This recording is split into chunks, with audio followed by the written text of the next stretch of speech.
you're free, and freedom is beautiful. And, it'll take time to restore chaos and order, but order out of chaos, but we will.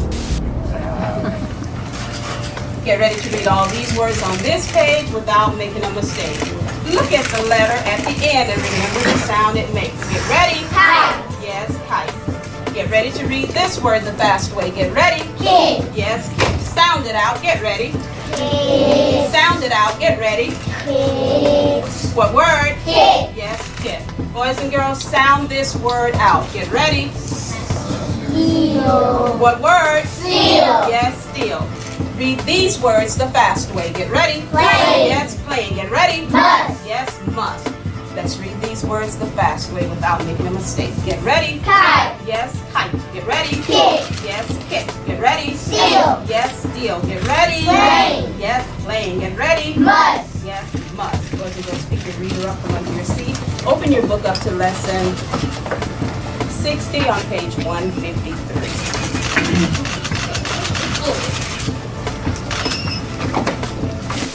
That are with me were in the World Trade Center in the first building and escaped through the lobby where they report that they believe there was a bomb in the lobby. We ran down the steps to the lobby. There was no lobby. Everything was torn up. And even the turnstile was burnt and was sticking up, and they just told us to run. My boss ran out of the office. He said one thing, run. Everybody just ran, and we ran down the stairs. They told us to come back up the stairs, and we were like, come back up the stairs, are you crazy? So we continued down the stairs. We came outside the lobby. There was no lobby. The lobby was totally gone. Did you see other people? There was a woman there with her face blown off. We were getting our gear on and making our way to the stairway. There was a heavy-duty explosion. The whole building just collapsed on us inside the lobby. Was that a secondary explosion? Yes, it was. That was the... Yeah, definitely a secondary explosion. What'd you say? I saw windows coming out of the building and the ceiling falling on the floor where I was walking. That's when we started up heading for the exit. And when we got downstairs, we got to the first floor from every second floor. And all of a sudden there was this big explosion. I don't know if everything went just like what you just seen, that's what we went through before we came out of the building. Then when we get out the building, then another smoke cloud. Okay, we better go through that smoke cloud. What'd you see? It's the most extraordinary thing. It's heartbreaking. Did you see a plane go? I did not see a plane. They said the plane hit the first building. The second building just exploded. I just saw a big explosion. Now, more on the latest building collapse in New York. You might have heard a few moments ago I was talking about the Salomon Brothers building collapsing, and indeed it has. It seems that this was not a result of a new attack. It was because the building had been weakened during this morning's attacks. We'll probably find out more now about that from our correspondent Jane Stanley. Jane, what more can you tell us about the Salomon Brothers building and its collapse? Well, only really what you already know. Details are very, very sketchy. As you can see behind me, the Trade Center appears to be still burning. We see these huge clouds of smoke and ash, and we know that behind that there's an empty piece of what was a very familiar New York skyline, a symbol of the financial prosperity of this city, but completely disappeared now, and New York is still unable to take on board what has happened to them today. Donald Trump is on the line. I mean, we know him as the man behind lots of real estate in Manhattan. Donald, Alan Marcus here. Your building is, the Trump Tower, is one of the great tourist attractions in the world. It's well known universally. Are you taking any precautions there in light of what happened at the World Trade Center? Well, Alan, we've always had, as you know, very, very strong security, but there's very little you can do about planes crashing into a building. I mean, you look at Larry Silverstein, who's a terrific owner in New York and a very good friend of mine who I just called. I was very worried about him because I assumed maybe he was in the building. He took possession of the building 1 week ago. As you know, he just bought the World Trade Center. Right. And he was in his office, and he was getting ready to move into the World Trade Center over the next 2 weeks. So when I just spoke to him, there's nothing you can do when people are going to be bombing planes at your building. This was an unbelievably powerful building. If you know anything about structure, it was one of the first buildings that was built from the outside. The steel, the reason the World Trade Center had such narrow windows is that in between all the windows, you had the steel on the outside. So you had the steel on the outside of the building. That's why when I first looked, and you had big, heavy I-beams, when I first looked at it, I couldn't believe it because there was a hole in the steel. And this is steel that was, you remember the width of the windows in the World Trade Center, folks. I think you know, if you were ever up there, they were quite narrow. And in between was this heavy steel. I said, how could a plane, even a 767 or 747 or whatever it might have been, how could it possibly go through the steel?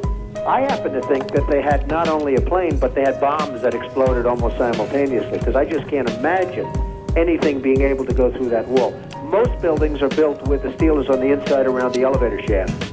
This one was built from the outside, which is the strongest structure you can have, and it was almost just like a can of soup.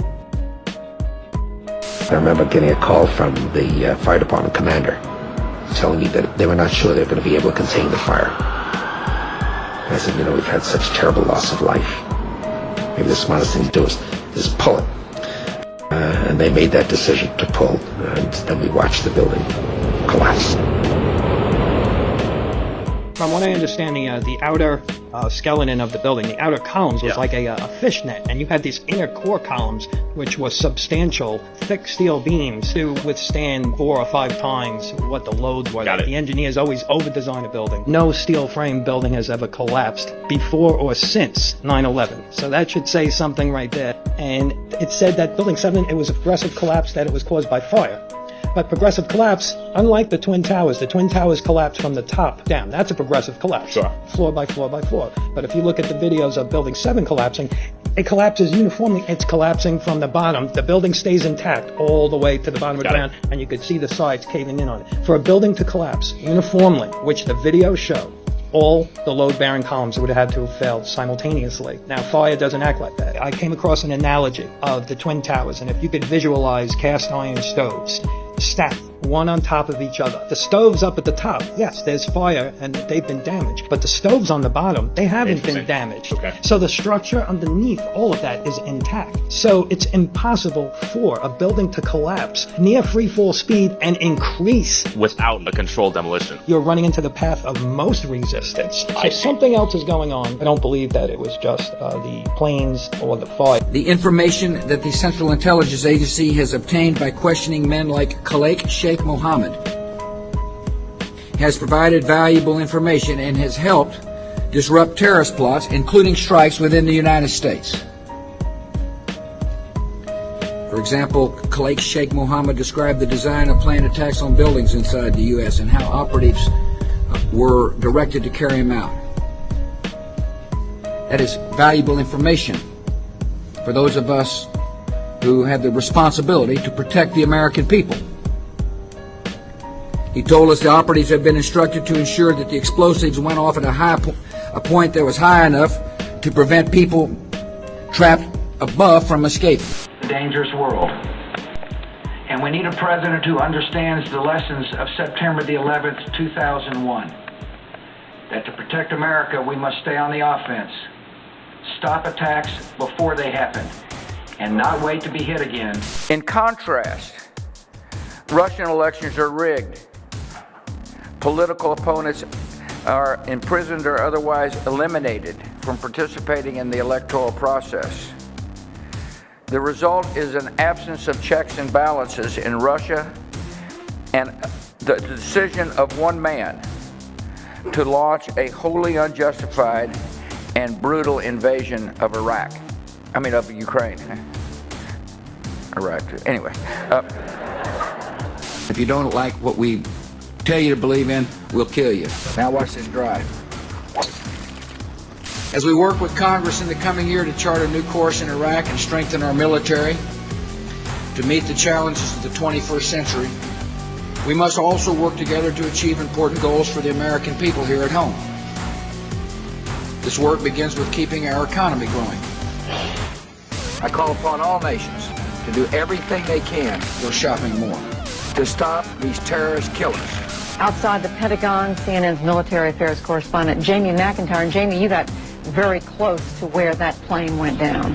That's right, Judy. A while ago, I walked right up to next to the building was firefighters were still trying to put out the blaze. The fire, by the way, is still burning in some parts of the Pentagon.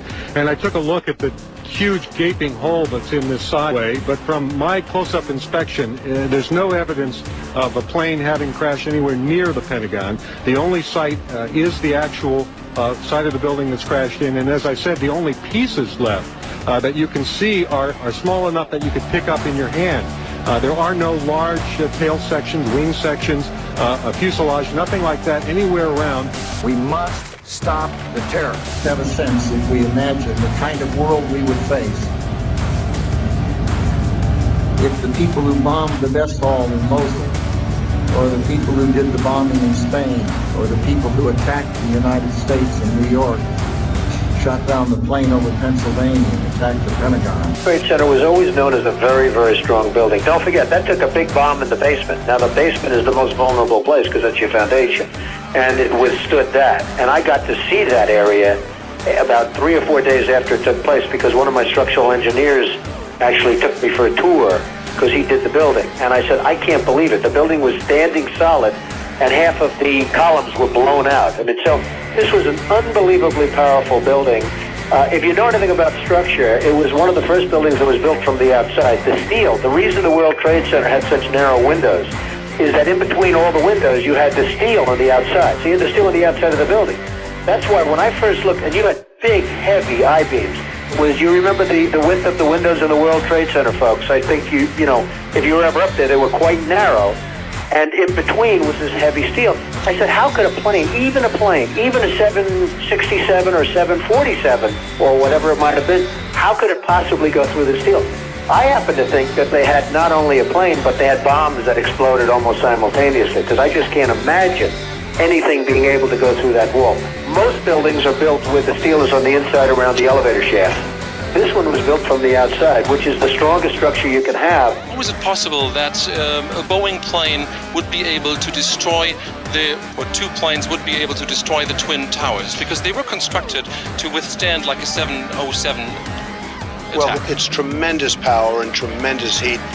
And people were willing to die, and when they're willing to die and when they're willing to become kamikazes of a sense, there's very little you can do about it. I mean, the heat and the power, actually it was amazing that the initial jolts didn't jar the building as much as people would have thought. But the tremendous amounts of fuel that was dumped on the building and 1,600 degrees temperature, I guess that's probably more than anything could take, no matter what.